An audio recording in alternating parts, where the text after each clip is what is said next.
Good evening, maayong gabi. Ani napunta karon sa ato ang regular fourth Wednesday of the month habit, ang atong programa nga Partners in Law, brought to you by the Cebu Lady Lawyers Association. I am Attorney Irene and Caballes, also of CELIA, as well as the Legal Alternatives for Women Center, Inc. Today is November 28, 2018, our fourth Wednesday for the month of November, and I'm very excited to have with me now the person who is guesting. He came all the way from Manila just to be here with us tonight. And without further ado, I would like to introduce this very esteemed guest of ours. Very esteemed, but he is very humble actually in person. He is native of Calbayog City, Samar. So he is Bisaya like us, but a waray. He studied at the University of Santo Tomas and graduated economics with cum laude honors in 1977, then proceeded to study law, where he graduated magna cum laude valedictorian in 1981. Not content with resting on his laurels, he proceeded to become a counselor for the city of Manila from 1992 to 1998 in the 4th District of Sampaloc, Santa Mesa. He is one of the founders of the National Movement of Young Legislators. He was president of the Philippine Councilors League from 1995 to 1998 and was even a party list congressman under ALAB in 1998 to 2001. During the term of President Gloria Macapagal Arroyo, he was presidential advisor for foreign investments. Currently, he is a member of the Guardians Brotherhood, a member of the Fraternal Order of Eagles. He is also a lifetime member of the Philippine Constitutional Association. He is advisor to the Diocese of the Archbishop of Cebu, Archbishop Jose Palma. He even has his own sitcom on TV entitled Michelangelo in another network. He's also the founder of the Professional Models Association of the Philippines, and he is one of the top 50 individual taxpayers of the Philippines since 2006. But if you will ask him to introduce himself, he prefers to just be known as an educator, a public servant, and a God-centered and family-centered man. Please welcome with me Attorney Danilo V. Robleda. Attorney Dan. Hi, good evening, Good Paniera. evening. That was a lot that you mentioned. Yeah. Thank you so much. Oh, ang dami mo ngang achievements. You reminded me of many things. It means I'm old already. No, he doesn't look old, di ba? He doesn't look old at all. Thank you. So anyways, si Attorney Dan, he's the first guest of mine. You know what, Attorney Dan, you were the first guest of mine to tell me really, I want this particular topic. Okay. I was going to foist on him a topic na he's an expert of, obviously foreign investment, but then he said, no, I want something that will speak to the common man, speak to current issues in our time. So we decided that we will talk tonight about the importance of legislation in nation building. O yan pa lang, legislation. Alam na ba ng tao kung ano. So, you know, nahihirapan din akong mag-Tagalog, but I will do my best to speak Tagalog because of my guest. Pwede ka mag-Bisaya, makabalo man kong gyapon. Hindi ko makasulti diretso, pero I will reply in Tagalog or English. Oh, sige. Yeah. Sige. So, yan pa lang. Legislation. What is, words of more than one syllable na yan, Attorney Dan. So, ano yung legislation coupled with the idea of nation building? In simple words. Well, legislation is important because it is what shapes the road, the way, the future for every life of every Filipino. Legislation kasi is what governs and gives direction to everything that we do in the country. So sa Binisaya or sa madaling salita, ano yung legislation pag gagawa ng... Sa Tagalog, yung paggawa ng batas kasi ay nararapat para ang bawat kilos ng isang mamamayan ay mayroong batas or mga polisiya na dapat sundin para hindi magulo ang buhay natin. Ang in short, ang batas ang siyang nagbibigay ng order. Order. Ng ano bang order sa Tagalog? Yung sistema ng parang paraan. Maayos. Para Maayos. mag-aayos. Kung walang batas, magulo tayo, kanya-kanya tayo ng kilos. So, as may kasabihan nga sa lawyers na we are a government of laws and not of men. So, ibig sabihin, kung tao lang gagawa ng batas, kanya-kanya tayo. So, kung may batas, na tayo ay magiging maayos. Okay. So, kung sasabihin natin, ano ba talaga yung role ng paggawa ng batas and making sure na yung batas na ginawa is really relevant. relevant. Ano, magandang- Kasi to build up a nation, sabihin natin nation building, ano ba yan? Is it not enough that yung mga tao natin are fed, clothed, having an income? Is it Actually, kung ano yung every aspect of our lives, merong kaakibat yan o merong kasabayan na batas. Kasi kung walang batas, hindi natin alam anong gagawin. Example, kung walang batas, ano ang sweldo natin? Kung walang batas, saan tayo mag-aaral? Kung walang batas, paano ating health benefits? Kung walang batas, saan tayo pupunta kung mayroon tayong problema?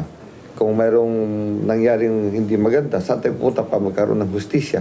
So, ang batas talaga, ang siyang naglalagay ng pagiging matibay at pagiging maayos at pagiging maging maginhawa ang buhay ng bawat Pilipino.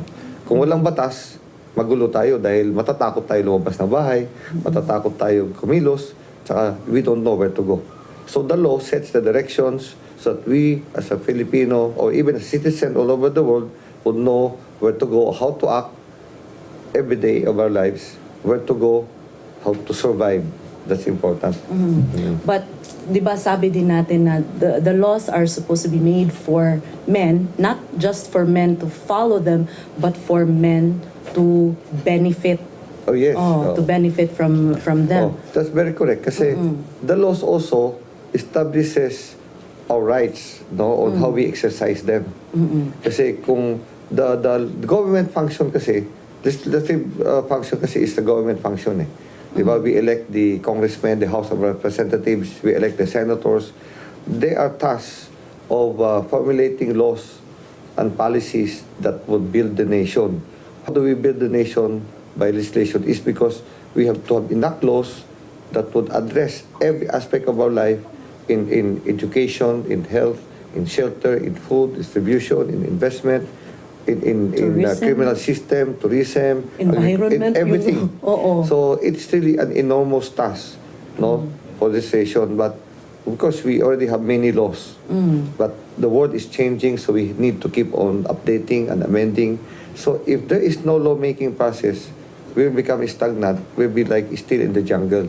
So civilization, in order for it to grow and expand and to be sustained, you need constant laws that would be attuned to the time that will address the best interest of the Filipino people. Laws are always enacted because it will benefit the people and the country. It is what sets the direction, the foundation of every aspect of governance and also people living in the community and the society. Okay. So now we have established how important lawmaking or kanang gitawag na tog legislation is. Attorney Dan, let's talk about the constitutional provisions on who are supposed to make the laws here in the Philippines, because I know we are there's a lot of voters here, but do they even know who it is they're voting for and what those people are supposed to do? I noticed that you're a lifetime member of the Philippine Constitution Association, so confident ako mag-ask sa'yo ng mga questions na ito. Okay, under the Constitution, sino ang may responsibilidad gumawa ng batas? Under Article 6 of the Constitution, the Legislative Department is composed of two houses kasi bicameral man tayo, bicameral system. So we have the House of Representatives, which is composed of at least of not more than 250 members, elected by districts. So but we have innovation in the Constitution na meron tayong party list system. So may parties din. Out of 250 members, 20% of that should be elected by party list. So, ibig sabihin, kung 250 sa Constitution, dapat 50 doon ay party list elected. Now, what is the 200 yung difference? congressman. What is the Oo. difference between legislative congressman and party list? Ang legislative congressmen are elected by the districts, while party list is elected nationwide. Although they are not senators, they are still representatives, but they represent a common sector, programs, advocacies. So this is innovation of our constitution para magkaroon ng representation yung mga supposed to be marginalized sector who cannot be elected by the district but can be elected by their sectors. So the House of Representatives is composed of 200 districts and 50 Party list congressmen, total 250. Now, the upper house, what we call the upper house, is actually the Senate. The Senate is composed of 24 members, no, which is elected nationwide. So they can come from all over, but we elect 12. Now, of the 12... Why do we elect only 12? Kasi it's... Yeah, because we wanted a continuing body na mayroong matira para to continue on with the process because the government, they've envisioned that na while it does not exist in the House of Representatives kasi 3 years man lang ang House of Representatives. After that, then they have to be elected again. Bakit ang Senate, 12 lang ini-elect every election, may natitira na 12. Because their term does not end at the same time. We have a transitory... Noong 88, no, 92, we had the transition. Para may matira pa na 12 na even if the House, for example, nagkaroon ng gera or calamity, na hindi karoon ng election, the government is continue to function kasi may natirang 12 na senador. So that is the idea. So we only elect 12 senators every election, every 3 years, but their term is 6 years compared to 3 years of the House of Representatives. So these 12 senators elected will be from all over the country. So ito, because there are 250 na nandun sa lower house and 24 na andun sa Senate. They're supposed to represent yung populace, di ba? Correct. Oo, yung congressman sa different districts nila, sa party list yung different sectors or advocacies ba na sinusulong. However, when it comes to like for example the party list, when it comes to votation, yung party is parang one congressman ba? The party list system, they can have at most 3 elected nominees if they get the required number of votes of 2% no, per seat. But the Supreme Court has relaxed this rule in the recent elections of 2016 because the Constitution provides that 20% of the members of Congress should come from the party list system. So if they apply the 2% threshold, hindi napupuno yung 50 seats that will represent 20%. So the Supreme Court went into ranking. So, para mapuno yung 50 seats. Correct. So, sino yung top 50? After determining the 2%, pag wala na naka 2%, they look at the top no, to fill up the empty positions. The empty positions. Now, how is it, why is it, Attorney Dan, you and I as lawyers, we already know why the answer is, but yung common man, they're going to ask, bakit di pwede mag-vote directly na lang? We are a democracy, so why couldn't people vote directly for the laws that they want? No, actually, we have in the Constitution what we call the People's Initiative. Oh, yun. Now, we can actually, the people as a whole, without the House of Representatives and the Senate, can actually enact laws. No? So they can actually propose. So the Constitution provides that for that to happen, dapat merong 10% of the entire elected voters should sign the petition. So example, if you have 60 million voters, you need at least 6 million signatures for a proposed legislation under the People's Initiative. Of these 6 million petitions, signatures, at least if we have 200 districts, dapat 3% of each district should be represented. So 10% of the entire elected registered voters, and in that 10%, out 3% each of the registered voters of every district nakapirma din doon.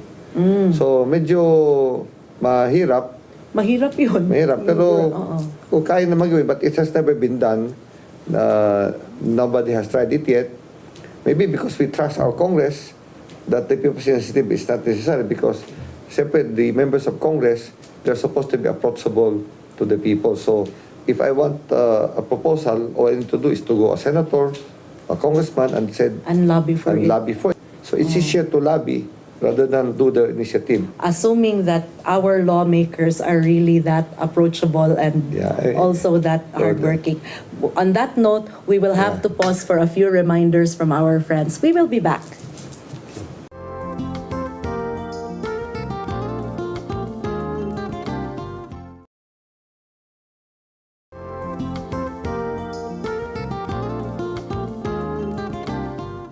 And we're back. Before the break, we ended with the topic on selecting or electing the proper representatives who are supposed to represent the sentiment ng mamamayan. So, you were saying, sir, na maybe people have not really done their own initiative na yung initiative at Because maybe they trust, legislating because maybe they trust our lawmakers. But in my mind, is it really because that they trust or baka hindi lang nila alam na they can do it pala? What are the qualifications naman sa mga lawmakers natin under the Actually, Constitution? you're correct. Many people do not know that they have the power and the right to enact their own laws through the people's initiative. Although lisod kaayo gawin, mahirap gawin, pero it is there. But of course, the easiest way is to lobby, go to your congressman, go to your senator, that sila na lang gagawa ng dapat na gawing batas na maganda at makatulong sa sektor nila.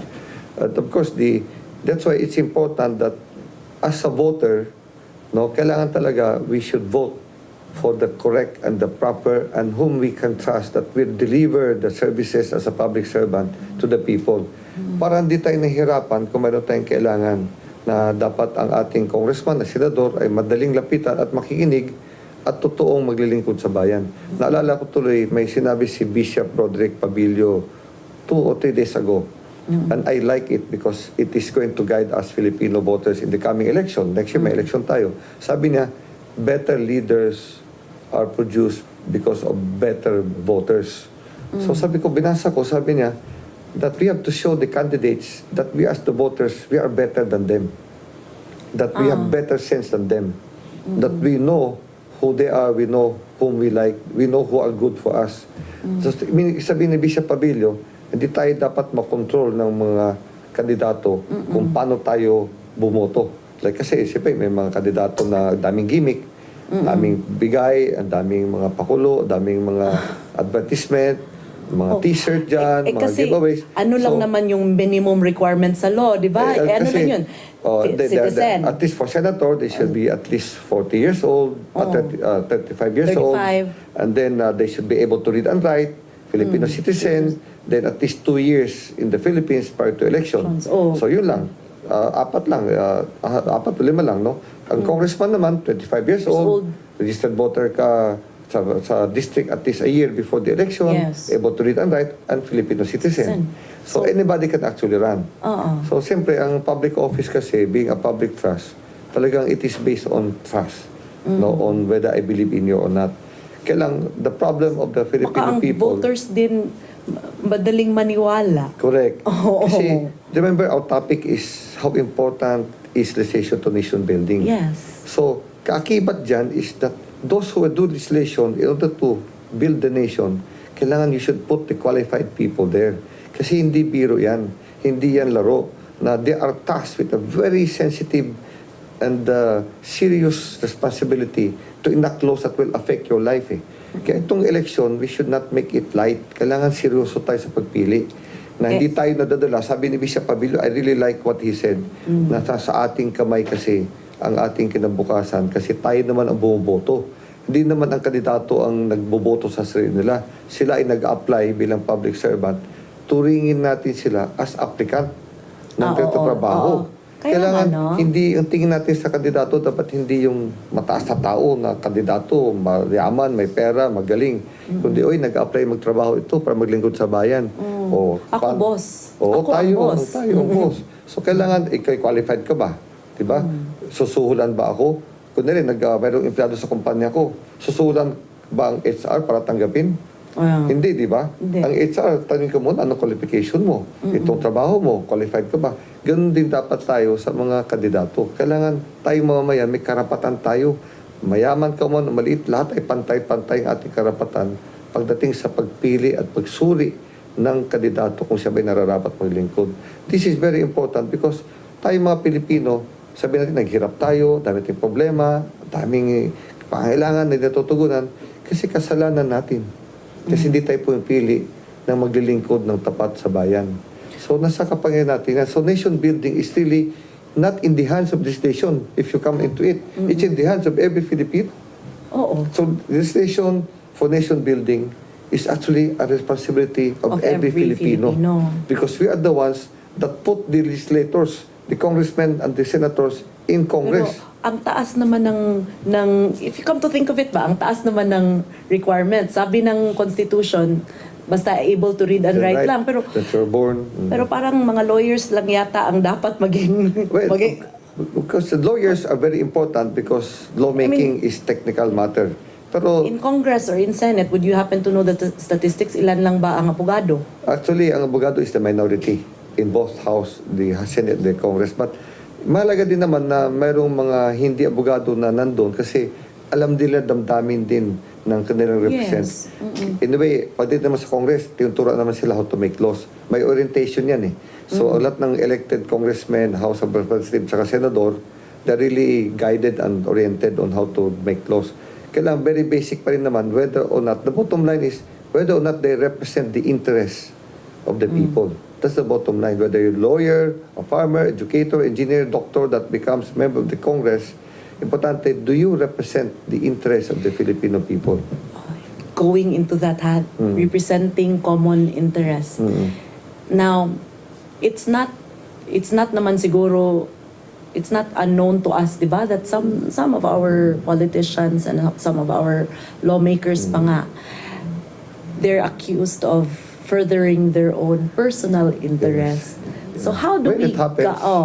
di ba, under the Constitution, di ba hindi sila dapat maging interested in Correct. In any business government, in endeavor anything, or yes. any na they're kasi if you're a national senator, lahat siguro ng negosyo would come under your di ba, under your purvey. Yeah. So in fact, you're not even allowed to practice your profession. oo. So, paano ngayon yan? How do we guard against yung mga lawmakers na gumagawa naman ng batas, but the batas is so complicated or so na it's actually a batas that's for them, hindi naman pangit naman yung result Well, in Congress kasi, there's a system that any proposed bill should go through public hearing. O yan, public No? hearing. Important So, mayroon yan. talaga public hearing. Ang problema natin ngayon, sino ba iniimbita sa public hearing? Minsan, kung gusto ko ilusot isang batas, I mean, I'm not saying this is just a scenario. No, I'm not accusing anyone. Pag gusto ko, pwedeng mangyari na gusto ko ipalusot isang batas, I will go to the public hearing. Pero imbitado ko na public hearing, mga tao ko din. Para na to go through on record sa minutes na I did a public hearing. So, we have to really have a system in the House na dapat ang public hearing ay dinadyaryo para lahat nakakabasa. O kaya, we tie up with big networks no, na pag mayroong panukala, we will require maybe through a law o that all media outlets including social media kasi should is required mandatory no that if there's any pending bill in Congress dapat ilabas nyo sa news na mayroong public hearing para that way hindi makalusot kung mayroong manglulusot sa Congress na ilusot ang batas kasi the media is now responsible by law that they should disseminate any The law that is being proposed, di ba? Na doon sa kanilang public announcement. So there is no law and regulation on that now. Maybe we can talk to National Telecommunications Commission, the Department of the ITC, Department of Information Technology. Nagawin nilang regulation kaya yun sa lahat ng media network na lahat ng batas na pending i-announce nila. Para ang mga tao, pupunta ako doon. So if you're interested as a citizen, pero you are okay lang yun kung lahat ng mga affected people is living in the capital. yung iba naman na walang pamasahe but affected. Yeah, but they have their congressmen in their district. So dapat yung public hearing na yun, dapat sana informed din yung Kasi, kunwari, kahit ako taga malayong lugar, nakita ko, gusto ko yung batas na yun, affected ako dyan, I can talk to my congressman in my district. He's supposed to be in the district. May mga opisina naman doon. So, pakinggan siya dapat ng district congressman niya na gusto ko mag-participate doon. So, again, it goes back again to... Or gawing parang conference, video conference. Pwede rin. Di ba, no? Kasi yung technology ngayon. Normally naman yung mga consultation, they really go out naman. They really visit the provinces if the province will be affected. If farmers or fishing or whatever, they really go naman. So, in fairness, the system is in place. Ang kailangan lang talaga ito, information dissemination, no, for the people to know what are the laws pending to be enacted. But you know what, Attorney Dan, yung nanonotice ko, and I think ito rin ang mga nanonotice ng common public, usually yung nagiging public talaga yung hearing ay yung hearings or inquiries or investigations in aid of legislation. Parang ang taas na oras ang ginagamit dun sa investigations in aid of legislation. Okay, paki-explain sa viewers natin ano yung mga Senate hearings. Kasi yung mga tao, kung they have a grievance or something, punta tayo ng Senado, ipa-investigate natin. But is the Senate really or is the House really the body na dapat puntahan? This provision in the Constitution allowing this kind of investigation supposed to be really in aid of legislation. So, there's something wrong, that's why there's a Blue Ribbon Committee. If there's something wrong with any government agency or department, we're supposed to invite them, investigate them, to find out paano nakalusot, bakit anong hina ng batas, ano yung dapat gawin para patibay na hindi ulit mangyari na yun. So the purpose of aid in legislation is really to prevent future occurrences of the lapses of the law, of the weakness of the law. So the aid legislation is supposed to look into these aspects only of the weakness and the lapses of the law so that it can be strengthened. But of course, in reality, what's happening is naging political circus. So, kailangan talaga hiwag ganun. Yes, because I've noticed hindi ginagawang panakot. Kung kalaban kita, imbestigahan kita sa Senado. Imbestigahan kita sa Congress. So, this has to be regulated. When you say in aid of legislation, dapat there's a lapse in the law. What if strong yung law, it's really the implementation may lapse. So, in the legislation, kung mayroon lang lapses in the implementation, the law is to know, then they can add more provisions to ensure that the law is implemented. So, wag lang gamitin sa politika. Kasi, that's why I go back again to what Bishop Pabilio said. I really love his quote. Better leaders are because of better voters. Ang ganda nung sinabi niya, better leaders, ulitin ko because of better voters. So we have to become better voters. So all these discussions will become not an academic because we are able to elect officials that really would become public servant na hindi sarili iniisip. Alam mo, if I may quote, gusto ko din itong quote kasi ng Philippians chapter 2 verses 3 and 4. Sinabi kasi doon, do nothing out of selfish ambition or vain conceit, but rather with humility regard others as more important than ourselves, that it is in the interest of others that for each one of us will work for the good of that other, not ourselves. Yun dapat ang parang biblical quote for public servants, di ba? Kasi public service is public trust. Philippians 2 verses 3 and 4. Ang ganda nun. Kaya, you know me naman, I'm in public service, right? I've been a public servant for the past 30 years.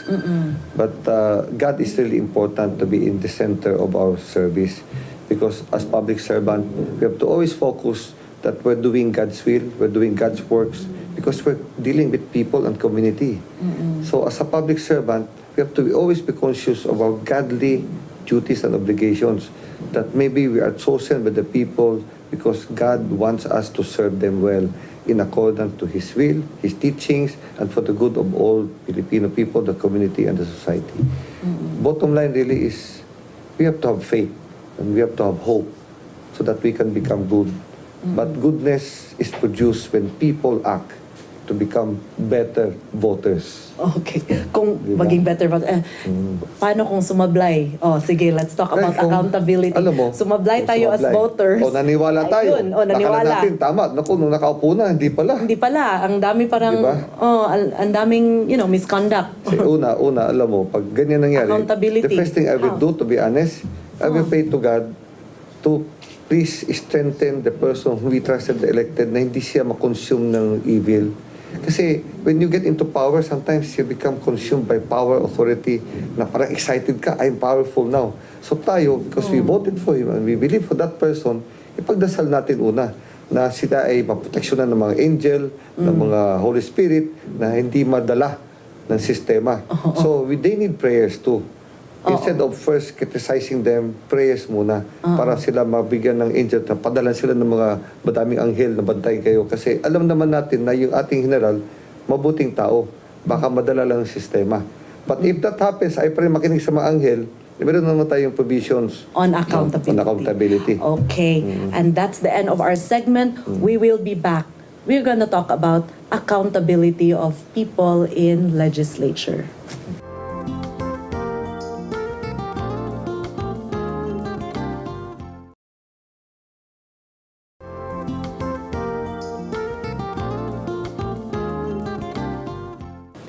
And we're back.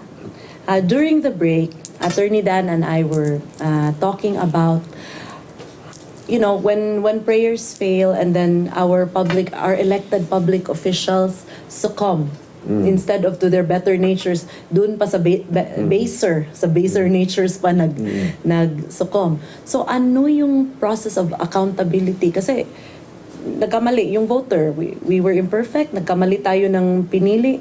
It turns out that yung representative natin in nation building and in lawmaking did not after all do his job. Ano yung proseso? Because we are a democratic government. We should have processes to demand accountability. There are, of course, in the internal rules of the House of Representatives and the Senate, they have naman the Ethics Committee. So, pwede ka mag-lodge doon ng complaint, then they will approve it. Kung they find validity in your complaint, they can dismiss and remove from office a sitting congressman, a senator. Kailang, siyempre, that is the law. That is the procedure. But it doesn't happen kasi normally they protect each other. Yes, yung so now, kompanyerismo.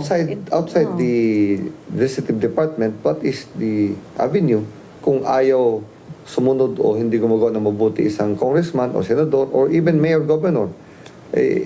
Election na talaga yan. So next election, huwag yun iboboto. But you can file cases in the ombudsman. You can go to file a complaint against them. But it takes long again. So, but kasi nga, mas better na lang siguro file cases na rin kasi even if di talaga worthy, sometimes they still win. It's yeah.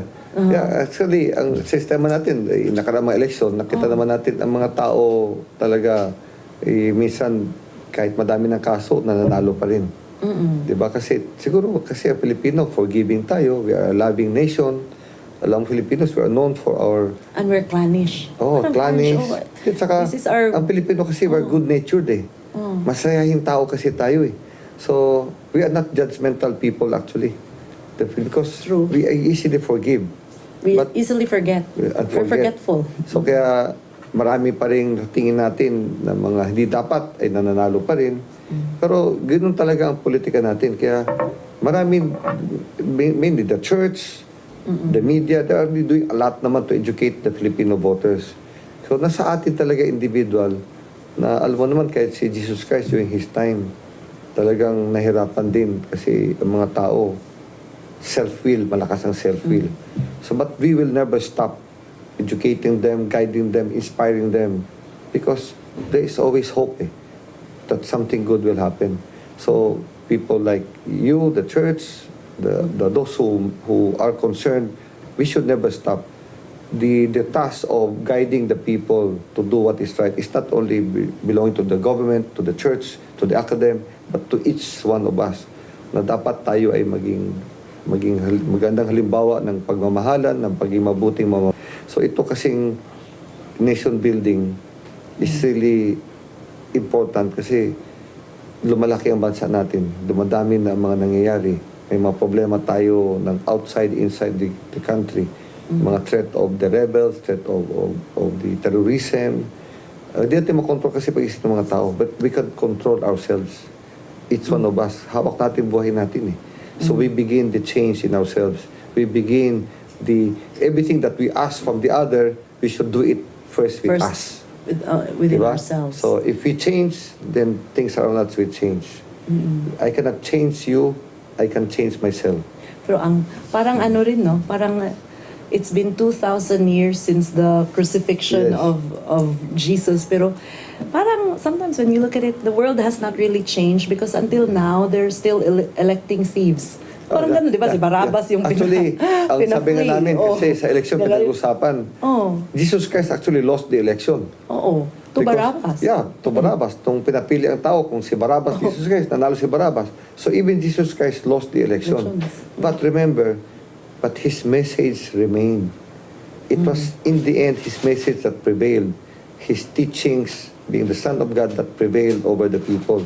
While he lost that election to Barabbas, but in the end, because of his death, we all know that he redeemed the world. And now, all of us are devoted Christians. We are devoted Catholics. Now, we believe in him. We should pray now we will stop choosing Barabbas. We should stop choosing the Sometimes, tao. when between the person and the message, the person is easily defeated. But even if the message of that defeated person Yes, correct. is strong, the physical being might lose, but the message will lives on. live.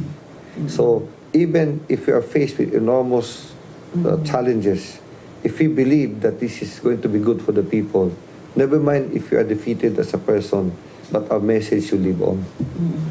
Okay, going back to legislation, sa tingin mo, Attorney Dan, has our laws really coped up with the present day realities? You've been saying before na dapat laws should be innovative, di ba? They Yes. should No, apply to actually, the our laws are present. really... Philippines is one of the countries that has the best quality legislations. We have so many laws that really touches every aspect of our lives. So the issue really here is not legislation per se, but the implementation. Now, the implementation really is a government, then people making them accountable in the implementation of the laws. So, the laws, kasi ako like, di ba, I've been in government for many times and of course, I cannot say that I'm running. No? Yeah, but that's why, but important talaga is that our laws should always be in tune, be timely. Na gawin talaga stricto na wala nang lusot. No? And make it really difficult for them to violate it. And then, that's why I like the people to be informed of the law. Tayo naman magbasta dito may oras tayo kasi pa alam natin how to make the public official accountable. Kasi kung di mo alam ang batas, di mo alam na mali ang pala ginagawa ng public official. So we have to know. So talaga dapat education at ang tao naman ay kasi Facebook eh. Dapat ang Facebook lagyan ng mga information about the laws, but the people are aware of their rights also. But it also behooves upon our public officers to disseminate that information kasi paano na lang You know, I dream of a government of leaders that will be like Jesus. Like what I mentioned in Philippians 2:3-4, above self. Not about self-ambition, but really the others. So, this is, you might say that this is very ideal and perfect. But we should always strive for perfection. Because that is in striving for perfection that we can achieve the best. Whether we have it or achieve it or not, at least we dream big. Kasi it is in dreaming big, in believing of the beauty of life as God created it, on how we can be in this world to each other, that we can become better persons. We can be cynical because of the difficulties in life, but as long as we live, we should never lose faith. Because with faith, then hope will be there. And it is the hope that connects the present to the future. So tayo, bilang mamayan, let's face it, talagang mainit na ang diskusyon sa eleksyon. So gawin natin naman itong talagang meaningful. One time lang, one time, good time itong eleksyon eh.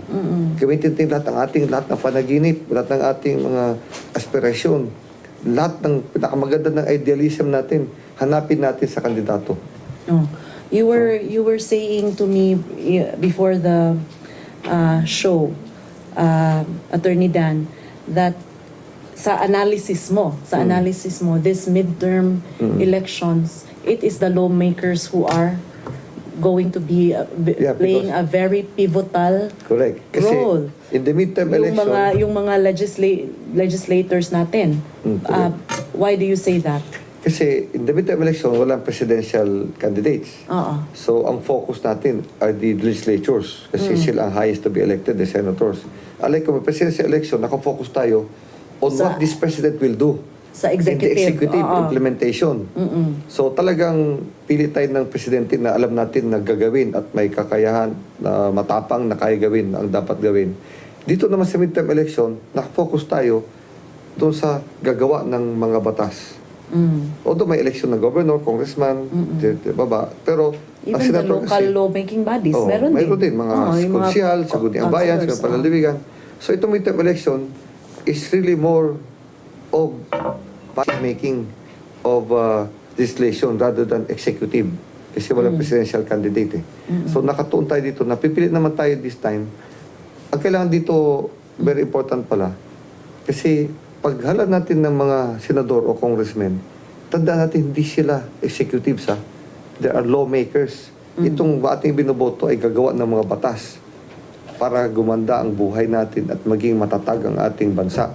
So ang ating batayan dyan sa pagboto ay kaya ba niya gawin ang kanyang katungkulan. Kasi minsan may mga kandidato kasi nasasabihin, gagawin ko to, hindi naman lawmaking yun. Sasabihin niya, gagawin ko yung climate change, gagawin ko yung geothermal plant, gagawin ko yung peace order. Hindi naman lawmaking yun, kundi projects yun eh. So, tindan ito mga botante. But projects is still a power of legislature, di ba? No. Budget. Yung mga... No. The senators has no budget authority except just to amend, modify, kasi the bill on budget originates from the House of Representatives, not the senators.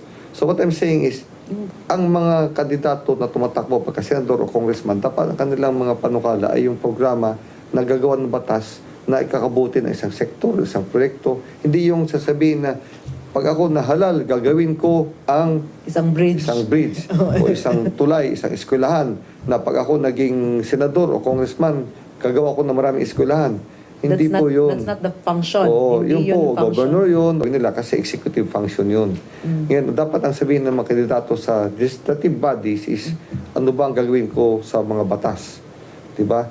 Na kailangan ko gawin ng batas ang sektor. Halimbawa, wala tayong batas sa primary healthcare.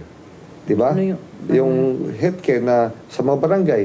Wala tayong batas kung ano yung barangay health center nang gawin. O gagawa ako ng batas na para ang barangay health center natin ay magkaroon ng mga tamang gamit at yun ay magiging talagang nagsisilbi sa bahay-bahay. O wala tayong batas, example, sa food distribution. Diba? So ang ating mga pagkain ay dapat umabot sa buong mamamayan, hindi lang nabubulok doon sa farm dahil hindi alam saan paano dalhin, saan bibili. So, tatapon na lang. So, we need also laws on, example, housing. Kasi, ang batas natin sa housing masyadong broad. So, kailangan natin ng specific. So, alam mo ba na wala tayong example batas sa early education? Meron tayong early education law on creating the system. Pero wala tayong batas, for example, kung paano itayo ang daycare center na para ang mga bata na below 5 years old ay makapag-aral bago pumasok sa K-12. So, dapat bilang isang kandidato sa legislation, ang mga panukala mo ay dapat doon sa paggawa ng mga batas para masakatuparan ang programang dapat gawin. So, kasi bawat programa kasi dapat mayroong kaikibat na batas para mapunduhan at magawa. So yung voters should be reminded, or you listen. Do not trust the legislative candidate, whether representative man yun or senator man yun, who will Or say, even I will build councilor. bridges, I will build more houses. That's not his job. That's not his job. That dapat ang tanong natin sa kanila, anong batas na gagawin Correct. mo? Tama. Ang lugar namin dito ay maybe environmentally challenged.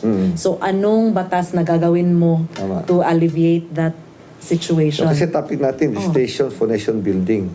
So dapat talaga, ang ating mga pipiliin na mga tumatakbo sa senador, house, sangguniang panlalawigan, sangguniang panglusod, ano ba mga batas, panukala gagawin nyo para magawan ng programa o ng sistema, anong paraan na magawa ang isang dapat gawin sa lugar. No? So dapat legislation talaga yan. Kasi ang legislation kasi very important, go back to the topic, para maging matibay at mangyari at maging totoo ang dapat mga magawin. Kasi gobyerno tayo eh. Kung walang batas, hindi gagawin. Oh, that's true. Correct. So, that's why batas is important for nation building. Kasi kung walang batas, hindi magagawa. Same thing as may saligang batas na constitutional provisions on anti-dynasty pero walang enabling law. Correct. So, Oo. ano ba talaga yung political dynasty? I don't know marami if ano ba yun. Marami pang gagawin. Pero, ang daming... Do you think may ano kaya? A lot of our candidates sa Senate or sa Congress, they belong to, may political pedigree. So, magagawa kaya yan? O, number one, ano talaga yan? ang ko naman dyan Isulong ang konstitusyon, no? Panira talagang, ito, marami talagang dapat gawin, madaming issues, pero dapat matuwa tayo na every 3 years mayroong eleksyon.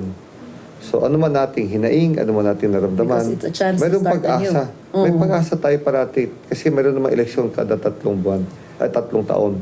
So, mahalaga lang naman na tuwing eleksyon ay talagang marunong tayo pumili. Gamitin natin kapangyarihan bilang botante na pumili ng tama. Kasi lahat ng itong problema pinag-usapan natin, Panera, is because we need good leaders. A nation, a country is led by leaders who are elected by the people. Our life, our future depend on them. Since we Yun depend on talaga, them, no? Oo. tayo naman ang nagagay dun. Why do we make it difficult for us when we have the right to put the right people that make it easy for us? Yes. Correct? So, bakit natin pinapahirapan sila natin? Nasa kapangyarihan natin. It is in our power, kapangyarihan natin. Kung sino iluklok doon sa posisyon para maging madali ang ating buhay pag tama ang niluklok natin. Huwag natin ibigay the next 3 or the next 6 years sa ating life dun sa candidate just for a few, Correct. Diba? just for a sack of rice. Di ba parang counting ganun. compete, di ba? Oo. Bakit natin pinapahirapan sarili natin? Nasa kapangyarihan naman natin para maging maayos ang buhay natin. Hindi sa kamay ng mga binoto nyo, kundi sa kamay natin kasi tayo ang boboto sa kanila. Yung mga, in fact, yung mga nagbibigay ng mga t-shirt, na mga kung ano-ano dyan, ako, mag-ingat na kayo dyan. Kasi kung ngayon pa lang nga na, I will be very honest and frank about this. Kung ngayon pa lang nga, kandidato pa lang, namimigay na. Paano kaya kung nakalulok na yan? Kung ganoon ang pamaraan niya. Kasi dapat isang kandidato, ang kanyang pinapakita sa mamamayan, ay hindi yung dahil bigyan kita ng t-shirt, bigyan kita ng pera, kundi sino ba ako? Ako ba'y karapat-dapat ng inyong pagtitiwala, pagmamahal mo, na ipagkakaloob mo sa akin ang kinabukasan mo dahil ako ang magiging inyong representante bilang isang naglilingkod sa bayan para gawin kong maganda, maayos ang buhay mo. Magiging maayos ba buhay mo pag bigyan kita ng 1,000 o bigyan kita ng t-shirt? Kumbaga, simply put, would I trust you with my life and my safety and my comfort for the next 3 to 6 Correct. years? Diba? Very well said, yes. Oo, yun ang dapat consideration ng mga voters. Tapos kung sige, naka-vote na tayo ng ano yung best practices kaya, Attorney Dan, to make sure that the people we voted for would really do their job? That's a very good question. I would always tell the people that, Paano singilin? that whether or not a public servant elected by you will become a good public servant really depends on the people.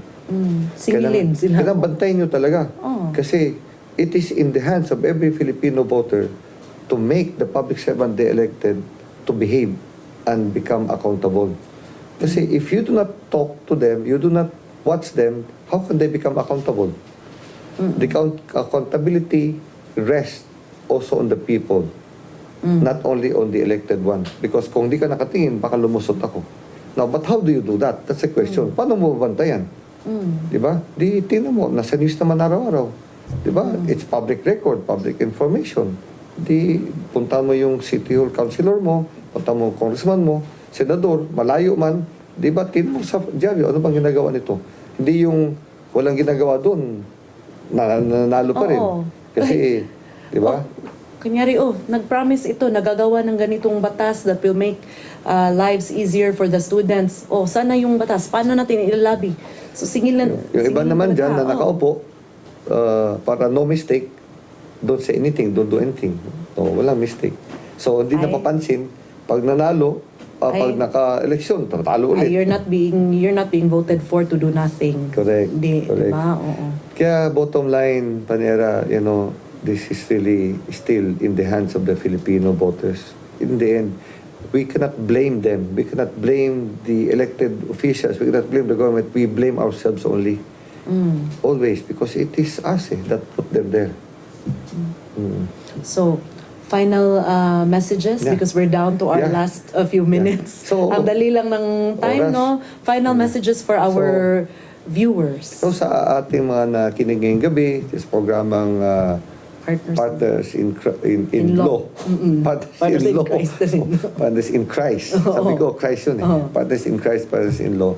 Talaga tayo naman, itong programa na ito ay para sana maging maliwanag pa sa ating mga nanonood, nakikinig, kung ano ang kahalagahan ng batas sa buhay ng bawat Pilipino.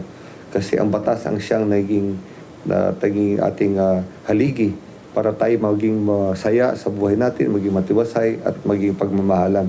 Kung ang batas kasi ang siyang nagpapairal para tayo ay maging maggabayan at magkaroon tayo ng alituntunin na para lahat ng mamayan ay magkaroon ng direksyon sa kanilang mga kilos sa kanilang pamumuhay.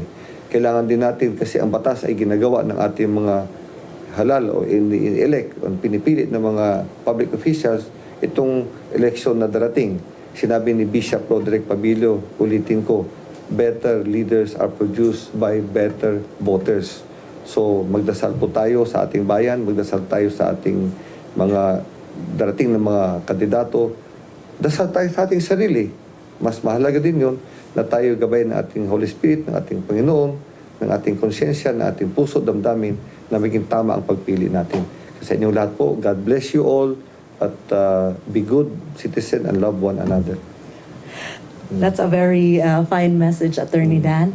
Thank you very much for being with us tonight sa Partners in Law. And I leave you with this parting message. Public office is a public trust. Ang ating public officials should answer to us. It is our trust that they are supposed to keep. And yun lang. Good night and God bless us all.